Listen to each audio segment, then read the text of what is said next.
नमस्कार दोस्तों, स्वागत है आपका आज के मुख्य समाचारों में। जी हाँ दोस्तों, आपको यहाँ पर देखने को मिलेंगी सुबह से लेकर शाम तक की तमाम बड़ी खबरें मुख्य समाचार ब्रेकिंग न्यूज अपडेट्स के रूप में। तो चलिए दोस्तों, जान लेते हैं आज की पहली बड़ी खबर। पूरी दुनिया में धूमधाम से मनाया गया नया साल। न्यूजीलैंड में सबसे पहले न्यू ईयर का हुआ आगाज। जी हाँ दोस्तों, भारत में न्यू ईयर की शुरुआत में कुछ घंटे बाकी थे, लेकिन न्यूजीलैंड में सबसे पहले न्यू ईयर का आगाज हो गया। दुनिया के कुछ हिस्सों में नए साल का आगाज भारतीय समय से कई घंटे पहले हो जाता है। सबसे पहले दोस्तों, ऑकलैंड में नए साल के स्वागत में वहां के लोगों ने जश्न मनाया, क्योंकि न्यूजीलैंड में सबसे पहले न्यू ईयर आरंभ हो चुका है। ऑकलैंड के निवासियों ने न्यूजीलैंड की सबसे ऊंची संरचना स्काई टावर पर आतिशबाजी के साथ नए साल का स्वागत किया। इसके बाद दोस्तों, ऑस्ट्रेलिया में सिडनी हार्बर ब्रिज पर प्रसिद्ध मध्यरात्रि आतिशबाजी प्रदर्शन और लाइट शो का केंद्र बिंदु बन गया, जिसे हर साल दुनिया भर में 40 करोड़ से अधिक लोग देखते हैं। वहीं दोस्तों, इसके बाद में भारत में रात 12 बजे से जमकर जश्न मनाया गया। इसके बाद दोस्तों, अगली बड़ी खबर। 26 जनवरी की परेड में क्यों शामिल नहीं होगी पंजाब की झांकी,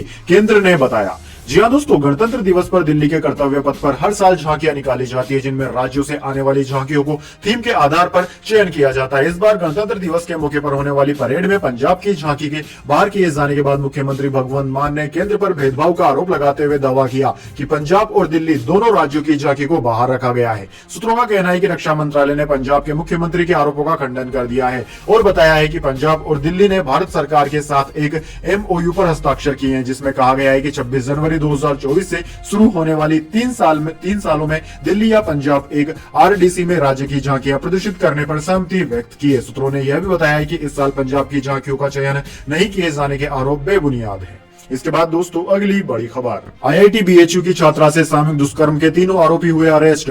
सभी बीजेपी IT सेल के मेंबर कोर्ट ने 14 दिन की न्यायिक हिरासत में भेजा। जी हाँ दोस्तों, IIT BHU में बीटेक छात्रा से सामूहिक दुष्कर्म के तीनों आरोपी अरेस्ट हो गए हैं। आरोपियों की पहचान ब्रज एनक्लेव कॉलोनी सुंदरपुर के कुणाल पांडे, जीवदीपुर बंजरडीहा के आनंद उर्फ अभिषेक चौहान और सक्षम पटेल के रूप में हुई है। तीनों बीजेपी IT सेल से जुड़े हुए हैं। Kunal Pandey BJP IT cell Varanasi का महानगर संयोजक, सक्षम पटेल IT सेल का वाराणसी महानगर सह संयोजक, जबकि आनंद IT सेल वाराणसी महानगर का कार्य समिति सदस्य है। इसके बाद दोस्तों, अगली बड़ी खबर। मध्य प्रदेश, राजस्थान समेत 7 राज्यों में घना कोहरा, 23 ट्रेनें हुई लेट। पंजाब जम्मू में जीरो विजिबिलिटी। श्रीनगर में तापमान -3.4 डिग्री सेल्सियस। जी हाँ दोस्तों, 2023 के आखिरी दिन राजस्थान, मध्य प्रदेश समेत उत्तर भारत के 7 राज्यों में घना कोहरा देखने को मिला। असम के जोरहाट, पंजाब के पठानकोट, बठिंडा, जम्मू और आगरा में जीरो विजिबिलिटी रिकॉर्ड की गई। कोहरे के कारण दिल्ली के आसपास की 23 ट्रेनें अपने निर्धारित समय से लेट चल रही है। जम्मू कश्मीर के कुछ इलाकों में तापमान फ्रीजिंग पॉइंट के नीचे पहुंच गया है।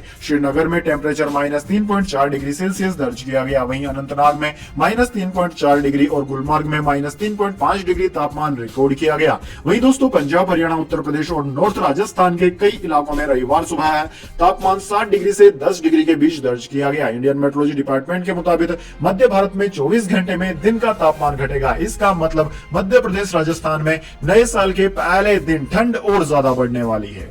इसके बाद दोस्तों, अगली बड़ी खबर। कहीं राष्ट्रगान से ही पंजाब का नाम न निकाल दे सरकार, केंद्र पर जमकर भड़के CM भगवंत मान। जी हाँ दोस्तों, पंजाब के मुख्यमंत्री भगवंत मान ने गुरुवार को अचानक प्रेस कॉन्फ्रेंस बुलाई और केंद्र सरकार पर जमकर हमला किया और आरोप लगाया कि सरकार पंजाब से सौतेला व्यवहार कर रही है। दरअसल दोस्तों, पिछले साल गणतंत्र दिवस पर केंद्र सरकार ने रिपब्लिक डे परेड में पंजाब की झांकी को शामिल नहीं किया था। मान के मुताबिक इस बार केंद्र सरकार की चिट्ठी आने के बाद भगवंत मान सरकार ने पंजाब से 3 मॉडल भेजे थे, जिनमें एक पंजाब के शहीदों को, दूसरा पंजाब की नारी शक्ति और तीसरा पंजाब के ऐतिहासिक विरसे को दिखाता हुआ मॉडल था, लेकिन तीनों ही मॉडल को शामिल नहीं करने का फैसला लिया गया है।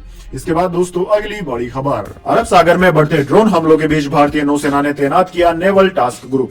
जी हाँ दोस्तों, अंतर्राष्ट्रीय शिपिंग लेन से गुजरने वाले व्यापारिक जहाजों पर लगातार हो रहे हमलों की घटनाओं के बाद भारतीय नौसेना ने उत्तर व मध्य अरब सागर और अदन की खाड़ी में निगरानी बढ़ा दी है। नौसेना ने बताया कि समुद्री सुरक्षा अभियान चलाने और किसी भी हमले की स्थिति में व्यापारिक जहाजों की मदद करने के लिए नेवल टास्क ग्रुप को तैनात किया गया है। नौसेना ने कहा है कि वह हिंद महासागर में नए सुरक्षा खतरों की जांच के लिए तटरक्षक बल के साथ मिलकर काम कर रही है। विध्वंसक और फ्रिगेट के अलावा नौसेना ने मानव रहित हवाई वाहन, UAV और समुद्री गश्ती विमान भी तैनात किए हैं। इसके बाद दोस्तों अगली बड़ी खबर, किसानों के लिए अच्छी खबर, वैज्ञानिकों की बनाई खास मिट्टी में दुगनी होगी पैदावार, बढ़ेगी आमदनी। जी हां दोस्तों, किसानों समेत सभी आम लोगों और दुनिया भर की सरकारों के लिए अच्छी खबर है। दरअसल दोस्तों, अब खेती में पैदावार को महज 15 दिन के भीतर दुगना किया जा सकता है। इससे एक तरफ किसानों को उत्पादन बढ़ाने से आमदनी में इजाफे के तौर पर फायदा होगा, तो उत्पादन बढ़ने से दुनिया भर में खाद्य संकट से निपटने में सरकारों को मदद मिलेगी, साथ ही आम लोगों को खाद्य सुरक्षा के तौर पर बड़ी राहत मिलेगी। ये सब वैज्ञानिकों की तैयार की गई इलेक्ट्रॉनिक्स मिट्टी की बदौलत होगा। दरअसल दोस्तों, शोधकर्ताओं का दावा है कि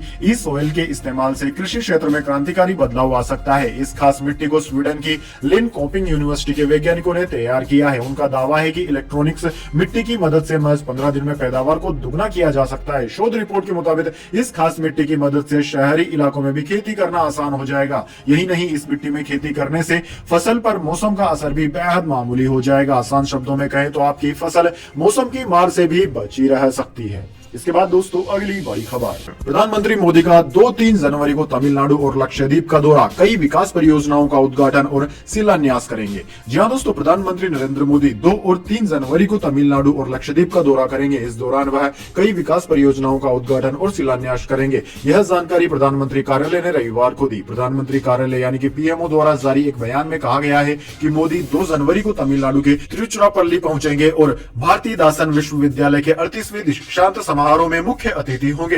तिरुचिरापल्ली में एक सार्वजनिक कार्यक्रम में प्रधानमंत्री मोदी विमानन, रेल, सड़क, तेल और गैस, जहाजरानी और उच्च शिक्षा क्षेत्रों से संबंधित 19,850 करोड़ रुपए से अधिक की कई विकास परियोजनाओं की आधारशिला रखेंगे। इसके बाद दोस्तों अगली बड़ी खबर, पाकिस्तान क्रिकेट बोर्ड का अजब फैसला, सेलेक्टर को दी T20 लीग में खेलने की मंजूरी, अब हो रहा है विवाद। जी हां दोस्तों, पाकिस्तान क्रिकेट में एक अजब ही विवाद देखने को मिल रहा है। दरअसल दोस्तों, पाकिस्तान क्रिकेट बोर्ड PCB के राष्ट्रीय जूनियर टीम के मुख्य चयनकर्ता सोहेल तनवीर को अमेरिका में हो रही T20 लीग में खेलने की अनुमति दे दी गई है। बोर्ड द्वारा सेलेक्टर को T20 लीग में खेलने देने के फैसले के बाद विवाद हो गया है। PCB के फैसले की काफी आलोचना हो रही है। इसके अलावा हितों के टकराव के सवाल भी उठ रहे हैं। इसके बाद दोस्तों अगली बड़ी खबर, देश में 5.33 करोड़ घरों को अभी भी है नल से जल का इंतजार। 3 राज्यों में हालात सबसे ज्यादा खराब, RTI में हुआ खुलासा। जी हां दोस्तों, भारत सरकार ने 2024 तक देश के प्रत्येक गांव के हर घर में नल से जल पहुंचाने का लक्ष्य रखा है, लेकिन अभी भी ग्रामीण इलाकों में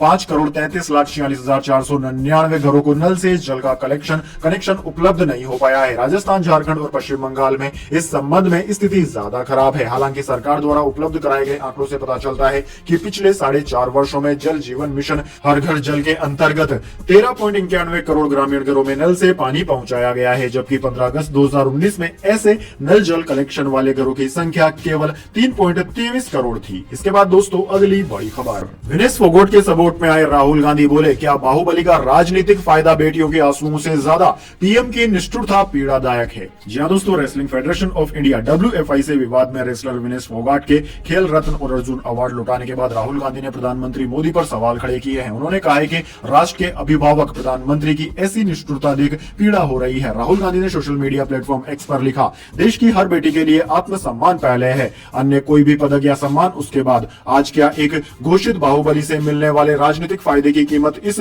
बहादुर बेटी के आंसुओं से अधिक हो गई? प्रधानमंत्री राष्ट्र का अभिभावक होता है, उसकी ऐसी निष्ठुरता देख पीड़ा होती है।